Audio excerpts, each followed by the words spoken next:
saudara-saudara kaum muslimin rahimakumullah. Kita menyaksikan peristiwa-peristiwa yang memilukan dan memalukan. PHK terjadi di mana-mana.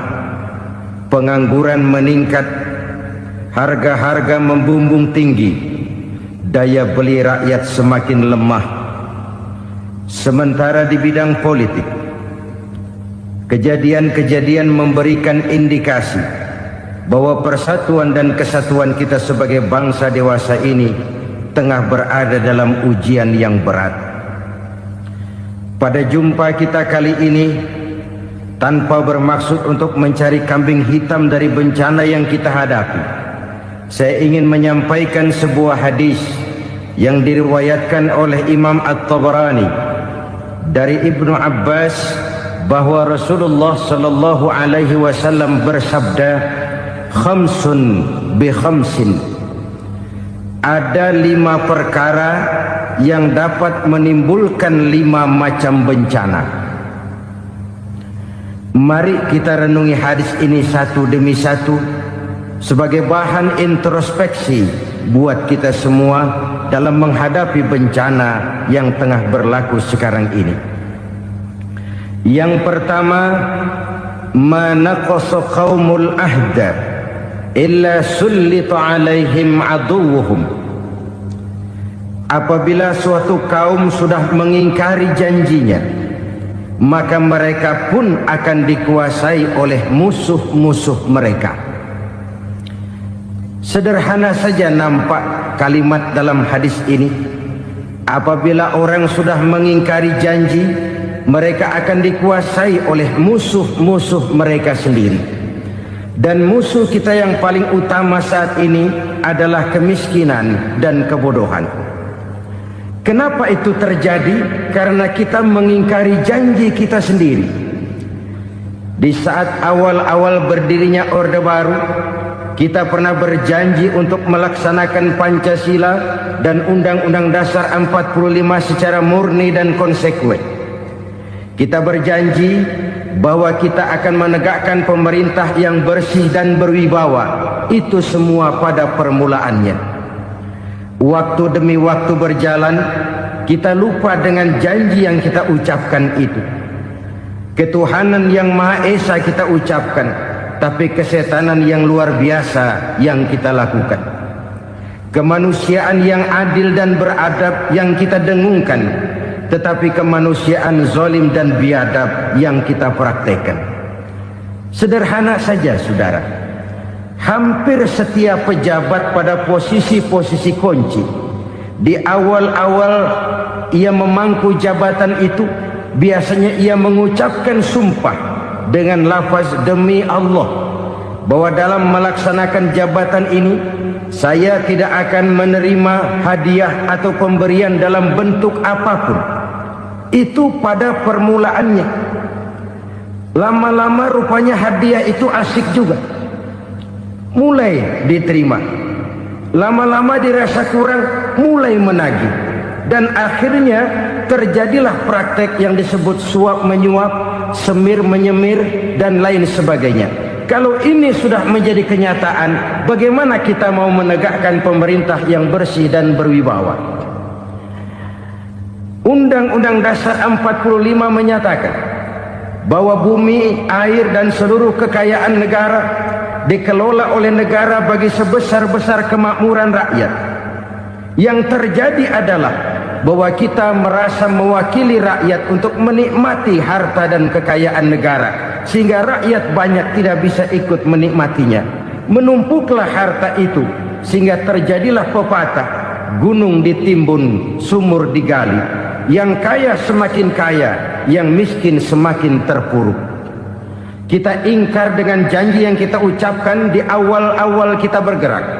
Kita ingkar dengan janji pada saat kita mengatakannya dengan menyebut nama Allah, dengan mempertaruhkan nama Tuhan. Sehingga pada akhirnya jabatan pun mengalami tender. Sudah menjadi rahasia umum. Orang mau jadi lurah mesti mengeluarkan uang.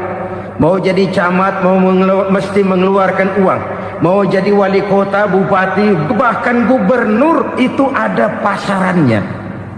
Secara logika, kalau orang memperoleh satu jabatan karena banyak mengeluarkan uang, tentu pada saat ia mengeluarkan uang, ia sudah punya pemikiran, modal pasti pulang, modal pasti kembali.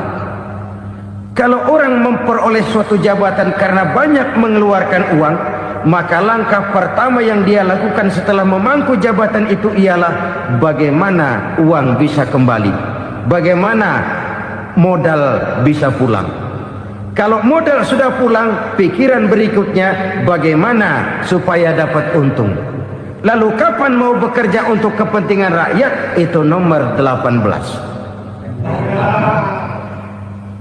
Kemudian kalau ada proyek-proyek besar, pertanyaannya ialah bukan apakah proyek ini bermanfaat bagi rakyat, apakah proyek ini layak untuk diteruskan, tetapi yang jadi pertanyaan paling utama ialah bagian saya berapa duit dari proyek ini.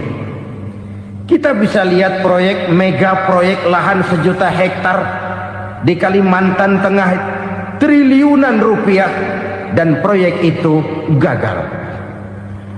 SD Impres bulan ini diresmikan, bulan depan retak. Jembatan-jembatan bulan ini gunting pita, bulan depan runtuh. Kita ingkar dengan janji.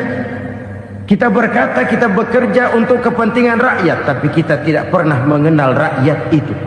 Apabila suatu kaum sudah mulai mengingkari janji, maka mereka akan dikuasai oleh musuh-musuh mereka. Akibatnya tersusunlah barisan-barisan sakit hati yang makin lama makin menjadi bola salju, menggelinding membesar, dan kemudian terjadilah hal-hal yang tidak kita inginkan lagi. Apabila suatu kaum sudah mengingkari janji, maka mereka akan dikuasai oleh musuh-musuh mereka. Ini penyebab bencana yang pertama. Kita tidak konsekuen. Tadinya kita dengan lantang teriak-teriak berantas korupsi, ganyang korupsi. Pada waktu kita belum mendapat kesempatan. Setelah kita naik punya kesempatan, rupanya korupsi enak juga dirasa. Terjadi pergeseran nilai, orang luntur, kehilangan idealisme awal. Lalu untuk menghibur diri, menutup kesalahan, kita gunakanlah pepatah bahwa tidak ada gading yang tak retak, bahwa kita harus mikul dhuwur mendem jero. Itu semua cuma sebagai dalih agar kesalahan kita tidak dibicarakan orang lain. Padahal kita sendiri yang mengingkari janji. Kita yang keluar dari komitmen awal kita. Kita berjanji melaksanakan Pancasila dan Undang-Undang Dasar 45 dengan murni dan konsekuen. Kita berjanji untuk menegakkan pemerintah yang bersih dan berwibawa. Namun dalam kenyataannya itu tidak kita laksanakan dengan sebagaimana mestinya. Kita bergeser, kita mengalami proses degradasi, peluncuran nilai, dan akhirnya terbentuklah barisan-barisan sakit hati yang semakin lama semakin membesar itu. Kita harus introspeksi. Memang kalau zaman sedang susah, biasanya kambing hitam laris, tukang kompor gentayangan. Itu dari dulu selalu mencari kambing hitam. Karena itu kita tidak bicara orang, kita tidak bicara siapa yang salah, kita bicara sistem, dan sistem itu bisa mengena siapa saja. Kalau orang sudah mulai mengingkari janji, bergeser dari komitmen awal, itu sudah mulai ia mengalami proses peluncuran, proses degradasi. Ini penyebab yang pertama. Kita tidak lagi konsekuen bahwa bumi, air, sumber daya alam adalah milik negara, dikuasai oleh negara, digunakan bagi sebesar-besar kemakmuran rakyat. Ternyata rakyat yang makmur itu tidak merupakan gambaran yang menyeluruh dari rakyat kita. Undang-undang dasar kita menganut ekonomi kekeluargaan, tapi yang kita praktekkan adalah ekonomi keluarga. Kalau bukan keluarga nggak dapat proyek. Kalau bukan keluarga nggak dapat macam-macam. Kekeluargaan kita rubah menjadi keluarga, timbullah penyakit nepotisme. Kita bergeser, kita ingkari janji, dan kita anggap kita atasnamakan rakyat. Rakyat cuma sekedar jadi address, rakyat cuma sekedar jadi alamat, tetapi kehidupan mereka tidak banyak berubah dan tidak banyak terangkat. Kaum muslimin rahimakumullah, ini penyakit yang pertama, penyebab bencana yang pertama. Yang kedua kata Nabi, wa ma hakamu bighairi ma anzalallah. Apabila hukum yang diterapkan sudah tidak lagi bersumber dari hukum Allah, illa fasyafihimul faqru, maka akan bertebaranlah kemiskinan di mana-mana.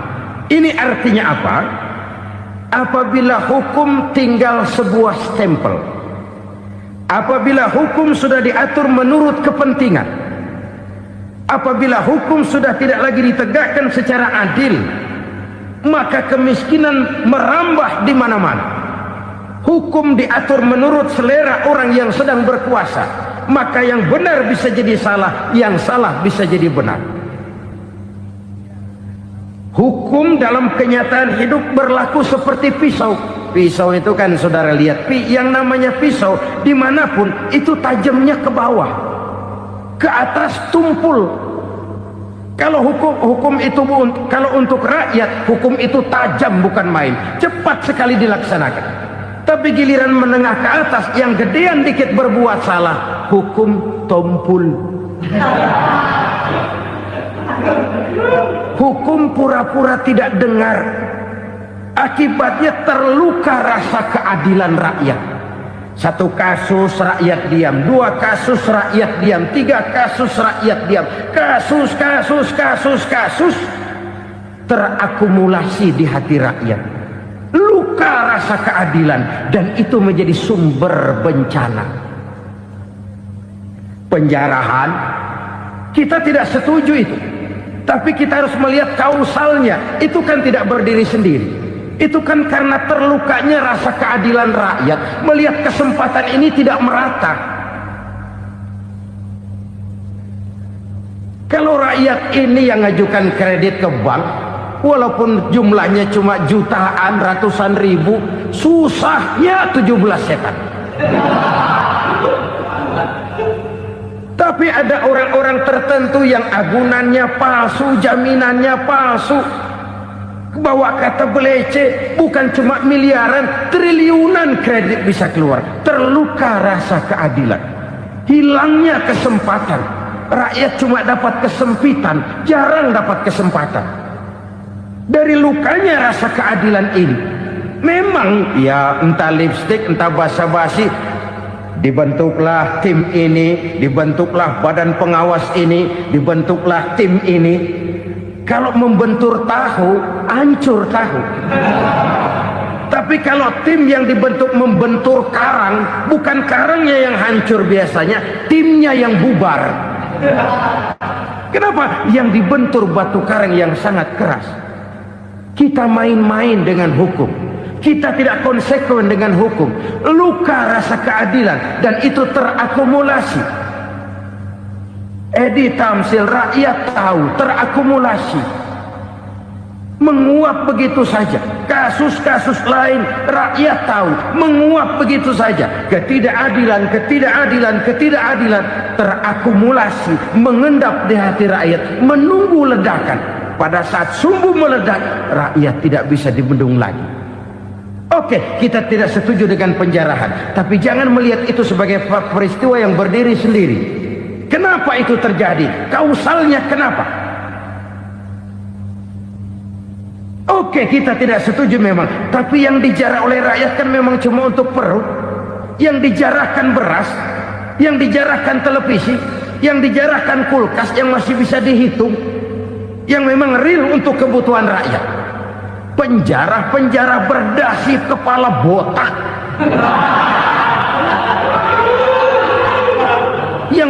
memeras uang rakyat habis-habisan, enak saja melenggang dalam kehidupan ini. Makin terluka rasa keadilan rakyat. Apabila hukum yang diterapkan sudah menyimpang dari keadilan yang diajarkan Allah, fasyafihimul fakru, bertebaranlah kemiskinan. Aneh, memalukan, memilukan. Sebuah negara agraris yang katanya pulaunya hijau royo-royo, gemari palau jenawi toto tentem kertora harjo, yang tahun 93 pernah mendapat penghargaan dari FAO, Badan Pangan Sedunia, sebagai negara yang berhasil dalam swasembada pangan. Sekarang ini kita terpaksa betul beli beras dari Vietnam, beli beras ke Kamboja, beli kedelai dari Kamboja. Kenapa? Lahan sawah kita habis ditanami pabrik. Teknologi kita, teknologi loncatan yang non-applied, tidak terpakai oleh kita. Lantas lahan yang tidak bisa kita tanami, kita paksakan lahan-lahan gambut menjadi tanah pertanian yang subur dengan biaya triliunan, dan kita gagal. Kita cari jarum dan kapak hilang. Kita mau jadi negara industri dengan loncatan teknologi yang maju, kita lupakan pola pijak kita sebagai negara agraris, dan akhirnya kita kecolongan. Lihatlah dewasa ini, rakyat kita antri sembako di mana-mana. Di sebuah negara agraris, ketidakadilan melahirkan kemiskinan, kemiskinan moral dan kemiskinan material. Kemiskinan moral, rakyat nggak percaya lagi sama pejabat. Rakyat mengalami krisis figur. Orang, alah lu ngomong dah sama ember.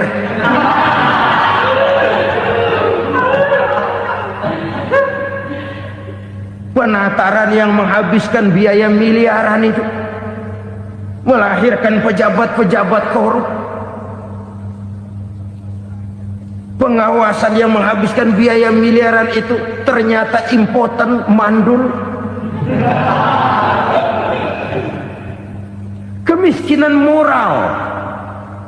Jujur saya berkata, saudara-saudara, setelah pintu reformasi dibuka, itu yang masuk memang macam-macam. Ada yang memang punya tujuan murni, konsekuen, dan punya konsep. Ada yang nunggu di tikungan, begitu mobil lewat nyamber pintu, berangkat ikut reformasi. Ada yang memanfaatkan momentum, mumpung, untuk nyampein unek-unek, ngerti nggak, pokoknya ngomong. Sehingga keadaan semakin rancu, kebingungan semakin menjadi-jadi, masalah yang paling urgen tidak terselesaikan. Sekarang ini orang berpikir mendingan jadi pala ular daripada jadi buntut macan. Buntut macan memang hebat macan, tapi kalau buntutnya cuma ugel-ugel di belakang buat apa? Mendingan jadi pala ular, kecil juga nyaplok. Artinya ya biar kecil juga kalau punya partai kan gagah. Lalu rame-rame bikin partai kayak bikin arisan.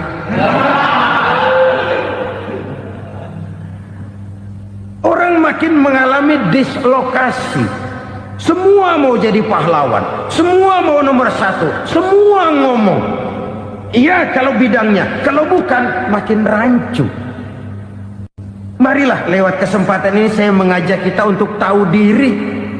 Biarkan politisi ngomong politik, biarkan ekonom menata ekonomi, biarkan praktisi bicara soal hukum, biarkan rakyat munajat, istighfar, mohon pertolongan Allah. Tahu diri kita. Kalau memang ayam, kukuruyuk aja dah. Kalau memang kucing, ayo ngeong. Kalau kambing, silahkan ngembe. Udah tahu ayam, ngeong bunyinya. Suaranya palas, orang nggak ngerti, bingung, makin menjadi-jadi. Ibarat kesebelasan sepak bola bangsa kita sekarang ini, rame-rame mau bikin gol, kiper ikut nyerang sekarang. memilukan dan bahkan memalukan. Wa ma hakamu bighairi ma anzalallah illa fasha fihimul fakru. Kalau hukum yang diterapkan sudah menyimpang dari keadilan yang diajarkan Allah, bertebaranlah kemiskinan di mana-mana. Coba sekarang ini yang punya duit bingung, apalagi yang kagak punya duit. Yang pengusaha gede ngeluh, apalagi yang pengusaha pas-pasan. Yang kagak punya beras, yang punya beras saja masih bingung, apalagi yang nggak punya beras. Ini sudah demikian merata. Dulu kita kagum mendengar konglomerat kelas buadah, kelas-kelas yang seakan-akan cuma ada dalam khayalan mereka, punya kekayaan miliaran dolar, triliunan. Sudahlah, seolah-olah nggak terjangkau sama kita. Weh, ternyata yang gede-gede itu juga gede utangnya.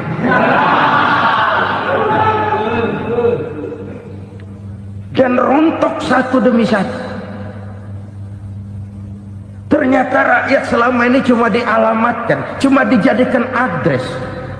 Rakyat yang tidak banyak ngerti persoalan ini harus menanggung hidup ini begini berat, harus menanggung beban hidup ini begini tinggi. Daya beli semakin lemah, semakin terpuruk dan terpuruk, sedang keadaan belum juga banyak berubah. Yang hutang sama luar negeri itu kan bukan rakyat kecil, Ciano. Yang banyak nyimpen dolar juga kan Ciano. Rakyat kecil bocah kampung mah jangankan nyimpen dolar, ngelihat juga tumben. Kemana kita mesti bercermin? Sekali lagi saya mengatakan, maaf, kita tidak bermaksud mencari kambing hitam. Karena itu kita tidak bicara orang, kita bicara sistem, kita bicara keadaan. Beginilah yang dikatakan Nabi, penyebab timbulnya bencana, hukum yang ditegakkan tidak lagi berorientasi kepada keadilan, tapi berorientasi kepada kepentingan. Akhirnya bentuk hukum seperti pisau, tajam ke bawah, tumpul ke atas. Hukum cuma buat rakyat kecil, tetapi kelompok menengah ke atas kadang-kadang kebal dari perlakuan hukum. Maka bertebaranlah kemiskinan. Iya, kemiskinan moral berupa lukanya rasa keadilan. Kalau rasa keadilan terluka, orang kan nunggu kesempatan, saudara. Iya, dia nggak bisa ngomong. Iya, dia nggak sanggup action. Iya, dia nggak bisa tunjuk rasa, tapi hatinya kan, kapan ada kesempatan, kapan ada waktu, tunggu. Hatinya mesti begitu. Sehingga begitu ada kesempatan, terjadilah hal-hal yang tidak terhindarkan. Dan itu ekses, bukan reformasi. Jangan seperti sebuah dialog saya dengan seorang abang beca. Saya bertanya, bang, iya, abang tahu nggak reformasi? Tahu. Ustaz, apa? Pembakaran.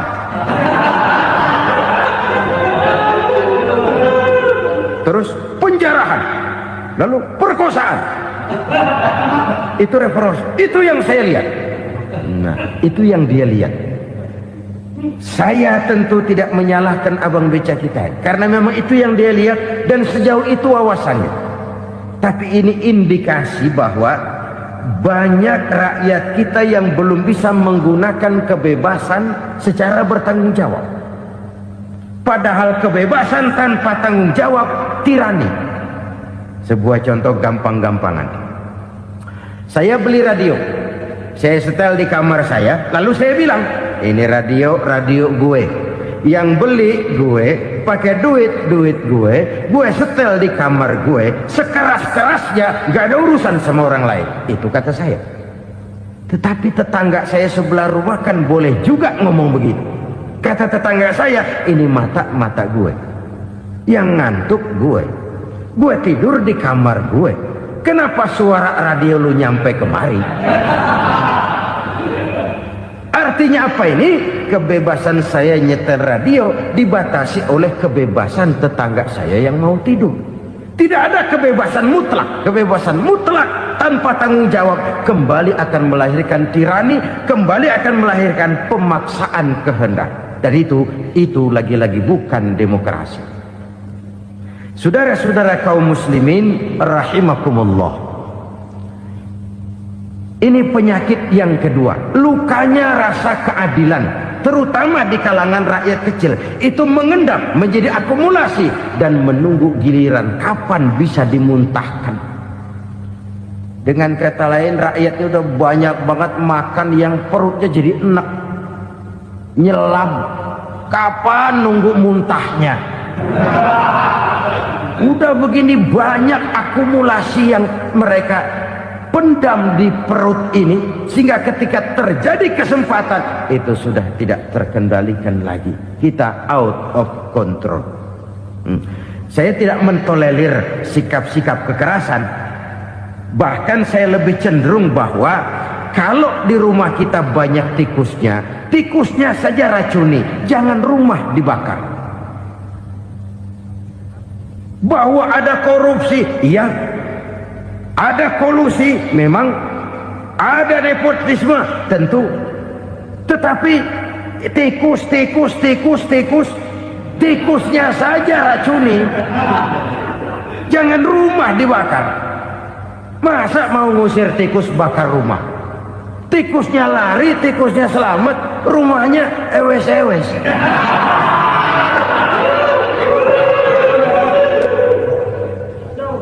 Tikus selamat, rumah nggak punya, masalah nggak terselesaikan dengan sebagaimana yang kita harapkan.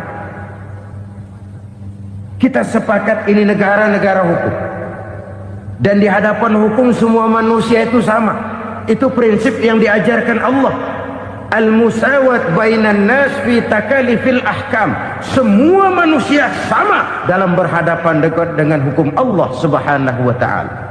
Kalau hukum sudah pandang bulu, itu jelas yang enak yang banyak bulunya. Siapa yang banyak bulunya? Monyet. Kalau hukum pandang bulu, monyet keenakan. Saudara-saudara kaum muslimin rahimakumullah, introspeksi. Mari kita bercermin bagaimana perjalanan hukum selama ini. Kalau introspeksi ini kita temukan, lalu ada upaya untuk memperbaiki diri. Jangan menggunakan tak ada gading yang tak retak, mikul duwur mendem jero untuk menutupi kesalahan orang. Padahal kesalahan itu sedemikian besar. Padahal rakyat kita tiap hari antri sembako. Ada yang sehari sekali makan, ada yang makan sudah bercampur tiwul, ada yang nasi sudah dicampur pisang, balik jadi orok lagi. Macam-macam upaya rakyat untuk menangsal perut ini. Lalu rakyat ditenang-tenangkan, lebih baik puasa Senin Kemis sambil menghadapi krisis ekonomi. Kenapa rakyat yang disuruh puasa? Kenapa bukan pejabatnya yang puasa lebih dulu untuk kemakmuran rakyat? Kalau rakyat yang memang perutnya udah gepeng disuruh puasa, makin krempeng perutnya.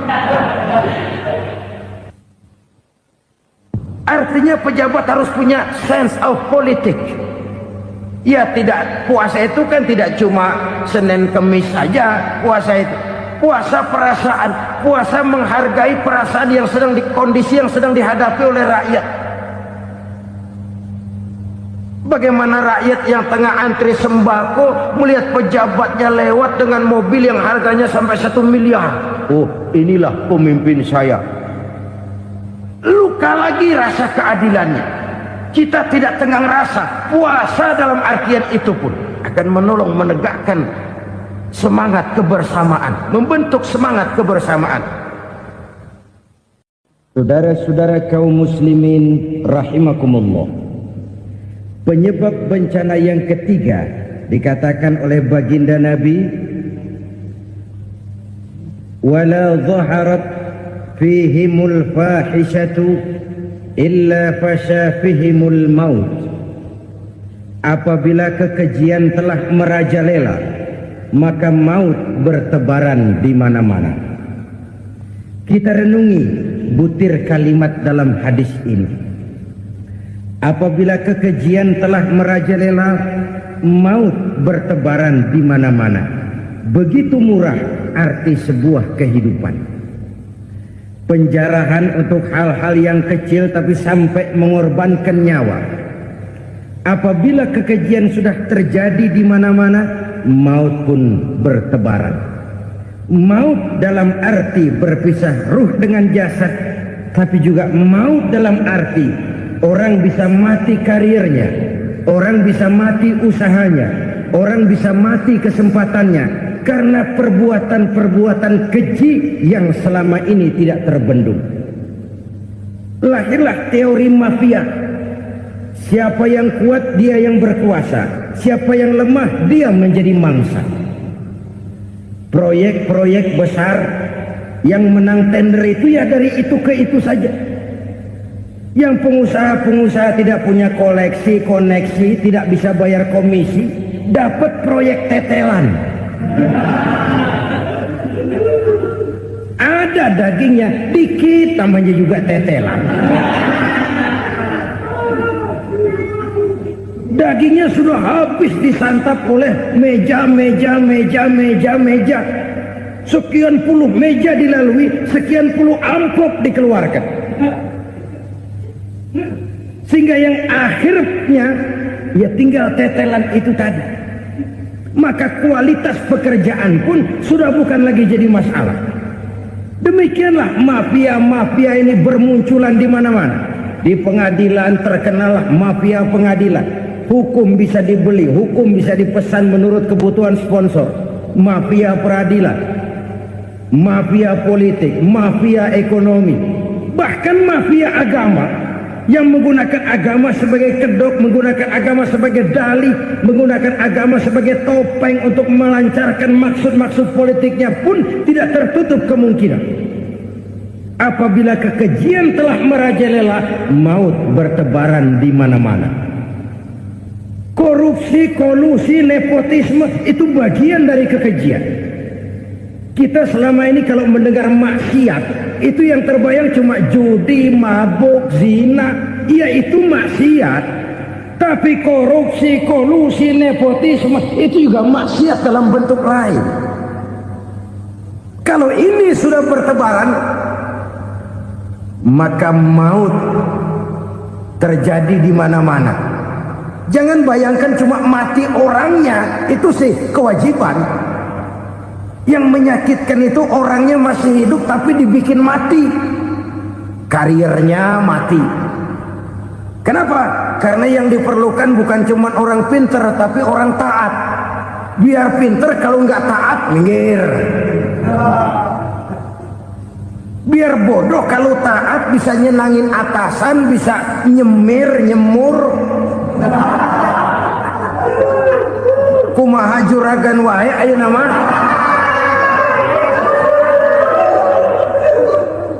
Itu yang kadang-kadang dapat penghargaan. Tidak ada prestasi kerja kecuali bikin senang orang di atas. Kita lihat di desa-desa jalan rusak. Kalau ada berita pejabat anak mau turun, jalan rata sekali. Sampai tanah dari mana aja dikeruk buat ngeratain tuh jalan. Pejabat pulang legok lagi jalanan. Katanya kita kerja buat rakyat, nyatanya kita cuma melayani atasnya. Kenapa? Terjadi lingkaran setan. Seperti kata lagu Dul Sumbang itu. Mahasiswa takut sama dosen, dosen takut sama dekan, dekan takut sama rektor, rektor takut sama menteri, menteri takut sama presiden, presiden takut sama mahasiswa. Lah muter balik lagi. Lingkaran setan. Lingkaran setan. Saudara-saudara kaum muslimin rahimakumullah.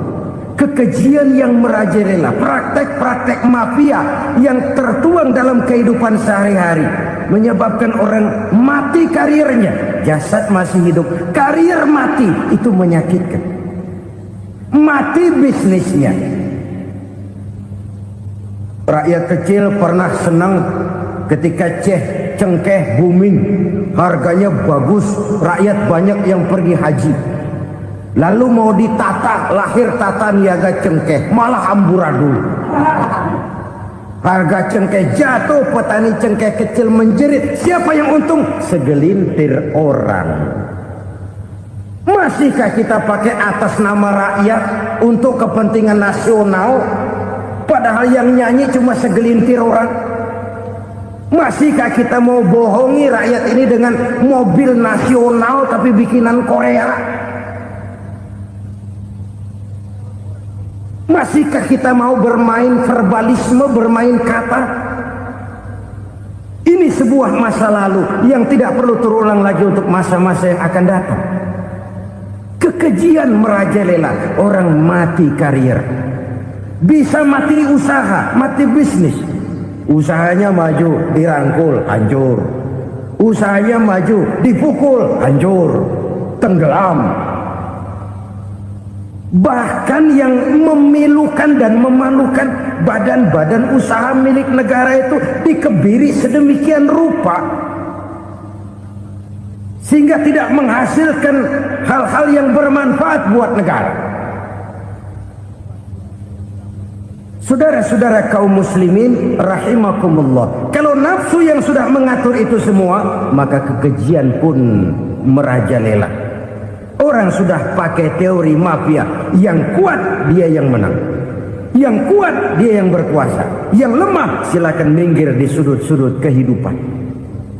Kalau kekejian seperti ini merajalela, maut bertebaran di mana-mana. Banyak orang mati karirnya, banyak orang mati usahanya, banyak orang mati imajinasinya. Sekarang ini dalam dunia seni, yang banyak karyawan seni, bukan seniman. Seniman itu kan dilahirkan, lain seniman, lain karyawan seni. Sekarang yang banyak karyawan seni, bukan seniman. Mati karir, mati imajinasi, mati improvisasi. Sehingga kehidupan persis sinetron. Sinetron itu yang kita lihat rumah mewah, yang kita lihat rumah bagus. Gak pernah kita lihat di sinetron kita ini rakyat antri sembako. Kita dijejali hal-hal yang indah, yang wah, yang membuat kita tenggelam dalam gaya hidup instan, tenggelam dalam gaya hidup wah. Kita lupa dengan realitas keseharian di tengah-tengah masyarakat kita. Lahirlah kelompok-kelompok selebritis, dibesarkan oleh berbagai media. Selebritis pilek aja masuk koran, pilek.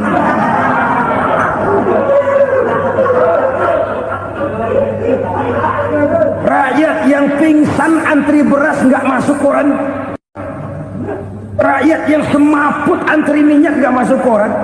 Selebritis panok masuk koran.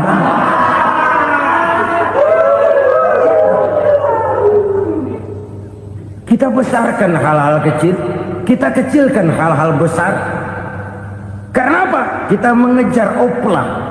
Kita profit oriented, tidak lagi berorientasi kepada realitas hidup yang kita hadapi ini. Kalau kekejian sudah merajalela, kata Nabi, maka maut bertebaran di mana-mana. Maut dalam artian maut, coba lihat sekarang begitu murah nyawa. Karena 1000 perak orang mau nusuk bunuh. Karena beras seliter orang khilaf, begitu murah kehidupan. Tapi kekejian dalam bentuk korupsi, kolusi, nepotisme, kekejian dalam bentuk itu mematikan karier, mematikan bisnis, mematikan imajinasi, mematikan kreativitas. Itu juga maut dalam bentuk lain akibat kekejaman lain. Ini penyebab yang ketiga. Yang keempat, penyebab bencana menurut baginda Rasul, wala tuffiful mikyala illa muni'un nabat. Apabila timbangan sudah dicurangi, maka tercegahlah tumbuh-tumbuhan. Apabila timbangan sudah mulai curang, maka terjadilah musim paceklik. Apabila bisnis sudah bergaya mafia tadi itu, kecurangan-kecurangan terjadi, tender di balik pintu, yang dimenangkan cuma kelompok-kelompok yang bisa memberikan presentasi yang besar, muni'un nabat, terjadilah paceklik. Paceklik, panen gagal, wereng ya wereng, kemarau panjang it's okay, air sulit iya, tetapi kan semua itu ada yang ngatur. Kemarau ada yang ngatur, belalang itu ada yang ngatur, air itu juga ada yang ngatur. Yang ngatur itu yang serba maha. Kalau ia murka melihat kecurangan timbangan, Allah itu kalau murka kan gampang saja, tinggal komandoin balang, lang, hancurin tuh sawah. Konvoy belalang, konvoy. Allah tinggal ngutik. Angin El Nino, mampir lo ke Indonesia. Hujan nggak turun-turun, kemarau panjang. Jadi kalau musim kemarau kan namanya anginnya El Nino. Kalau musim hujan anginnya namanya La Nina. Cakep namanya, kejem orangnya. Saudara lihat Cina sekarang sedang kena La Nina, banjir besar, ribuan orang meninggal. Dia mah ribuan mati kagak berasa, rakyatnya miliaran. Bangladesh lagi ngalami La Nina, India lagi ngalami La Nina. Angin, hujan, kemarau, belalang, itu kan ada yang ngendaliin. Kuncinya bukan di belalangnya, kuncinya bukan di peredaran matahari berputar, kuncinya di atas yang mengatur semua itu. Kalau timbangan sudah mulai curang, pengusaha sudah nggak mau jujur, apa nggak bikin perut jadi mual. Begitu rakyat antri sembako pingsan nggak dapat beras, sementara beras ditumpuk-tumpuk sampai membusuk. Kemana hati nuraninya? Kemana akal pikirannya? Kemana mereka yang berbuat atas nama rakyat tapi melihat rakyat susah tidak tergerak hatinya? Apabila timbangan sudah mulai dicurangi, bisnis sudah mulai melenceng, maka terjadilah paceklik. Sebuah negara yang berhasil dalam swasembada pangan, lalu sekarang menjadi negara yang rakyatnya antri untuk memperoleh kebutuhan pangan. Saudara-saudara kaum muslimin rahimakumullah, ini intinya adalah kecurangan. Kalau kecurangan sudah terjadi di mana-mana, dan ini milik siapa saja, bukan soal tempat, bukan soal jabatan, soal manusianya, SDM-nya. Kecurangan tidak cuma terjadi di kantor, di masjid bisa terjadi kecurangan. Korupsi tidak hanya bisa terjadi di kantor, di madrasah bisa ada korupsi. Faktor manusianya, ini soal SDM. Kecurangan yang besar tentu besar lagi kerugiannya. Kecurangan yang kecil, kecurangan sehari-hari, pedagang-pedagang kecil ngurangi timbangan, barang yang buruk dikatakan baik, yang baik dikatakan buruk, itu merugikan perorangan. Kecurangan yang besar merugikan bangsa dalam bentuk total, dalam bentuk seutuhnya. Nah, kecurangan-kecurangan seperti ini rakyat kan lihat, rakyat kan tahu, dan itu kembali terakumulasi di sini, pegel. Dan jangan lupa, rakyat yang nggak ngomong itu, rakyat yang nggak bersuara itu, batinnya menjerit, jeritannya menggoncang aras, dan itu didengar Allah. Yadullah fauqal jamaah, kata Nabi, tangan Tuhan di atas orang banyak. Jeritan hati rakyat menggoncang aras. Rakyat yang terlalu banyak dizolim, rakyat yang terlalu banyak dirugikan, ya rakyat yang terlalu banyak di atas namakan, menjerit batinnya, menggoncang aras, dan Allah bisa menggerakkan apa saja untuk membuat satu situasi. Allah bisa menggerakkan apa saja untuk membuat satu situasi. Saudara-saudara kaum muslimin rahimakumullah, ini faktor yang ketiga, timbulnya kecurangan. Faktor yang keempat maksud saya.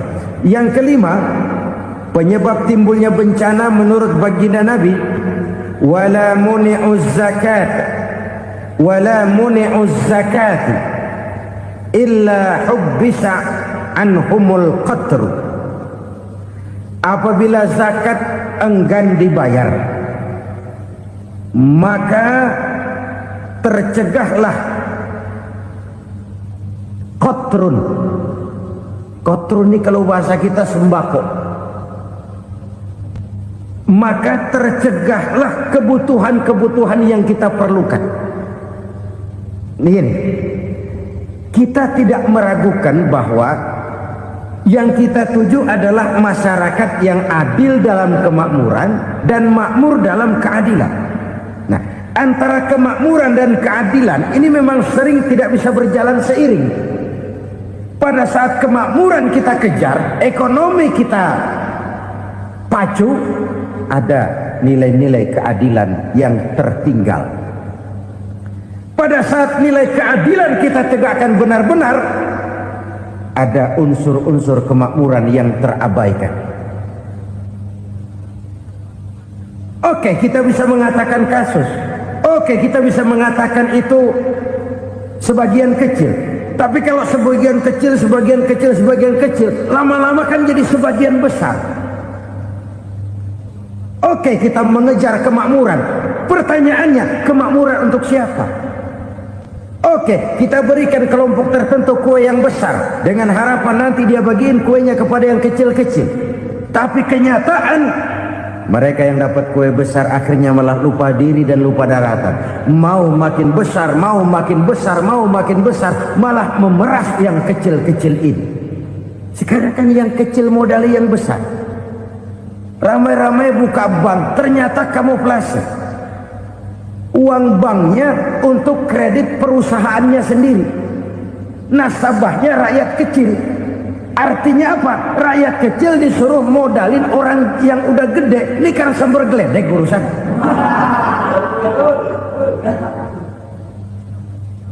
Ini kan permainan apa lagi?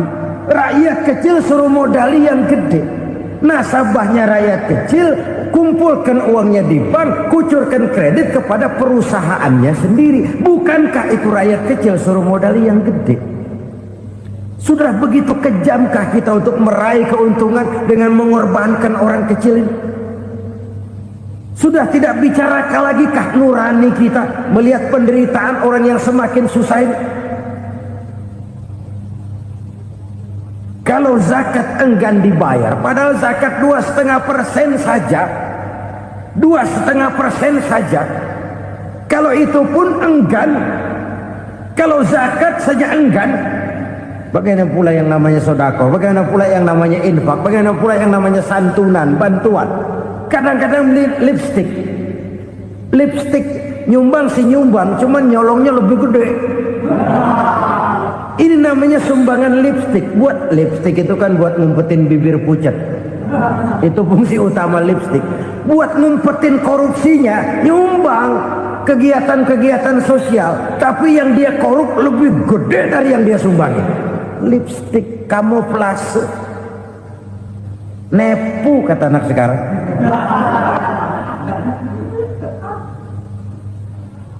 Saudara-saudara kaum muslimin rahimakumullah, demikian berat kewajiban zakat ini sampai di zaman Sayyidina Abu Bakar pernah keluar komando perangi orang yang enggan membayar zakat. Perangi, karena fungsi zakat adalah menjembatani antara si kaya dengan si miskin. Bahwa ada kemiskinan itu Qur'ani.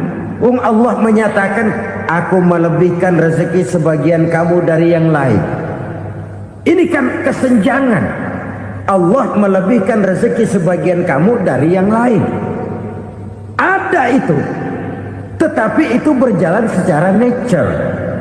Nah, kalau direkayasa, yang kaya semakin kaya, yang miskin semakin terpuruk, yang sudah besar dapat proyek besar, yang kecil dapat tetelan. Ini kan rekayasa namanya. Kesenjangan yang direkayasa ini yang kita harus kikis. Nah, fungsi zakat menjembatani dari sisi sosial. Dari sisi pribadi, Nabi berpesan, zakku amwalakum biz zakat. Bersihkan hartamu dengan zakat. Sekarang ada istilah nyuci uang. Uang hasil korupsi itu bisa dicuci, dijadikan uang bersih. Bukan pakai rinso, bukan. Pakai politiknya koruptor, diolah sedemikian rupa sehingga jadi uang resmi.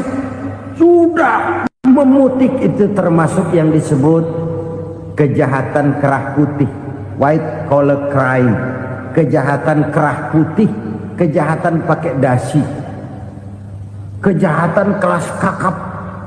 Makanya orang mendingan goblok kagak bener daripada pinter kagak bener. Goblok kagak bener itu gampang ngurusinnya.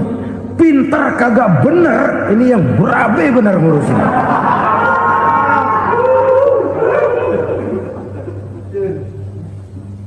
Kita bukan cuma perlu orang pinter kok di zaman sekarang. Kita perlu orang-orang benar, yang punya komitmen, yang sesuai kata dan perbuatan, yang bisa merasakan apa yang dirasakan oleh rakyat, yang punya sense of politik yang tinggi, yang peka, yang penuh keterbukaan, yang punya wawasan dan pandangan jauh ke depan.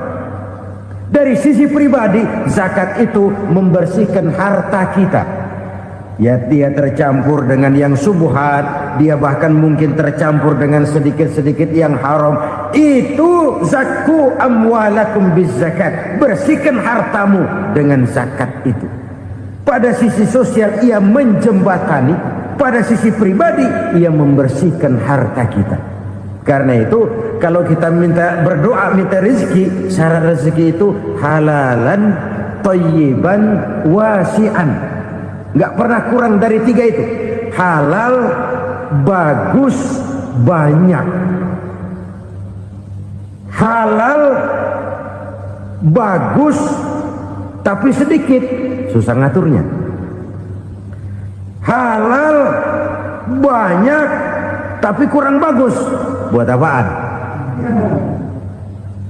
Bagus, banyak, tapi haram.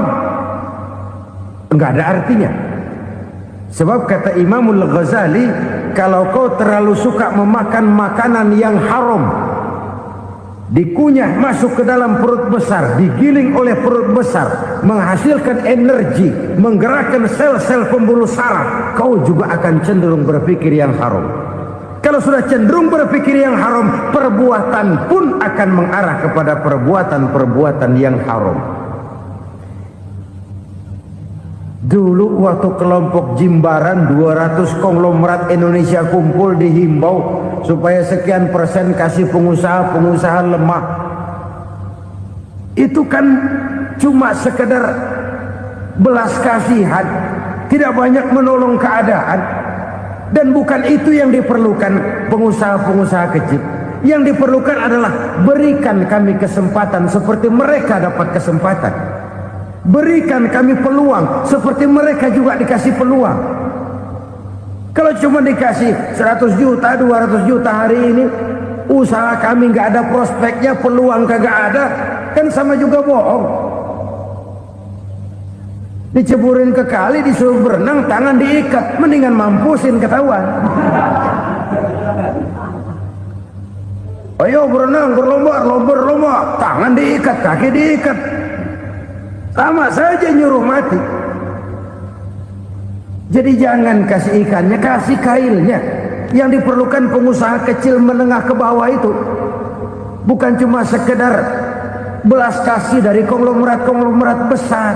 Berikan kami peluang seperti mereka juga dapat peluang. Berikan kami kesempatan seperti mereka dapat kesempatan.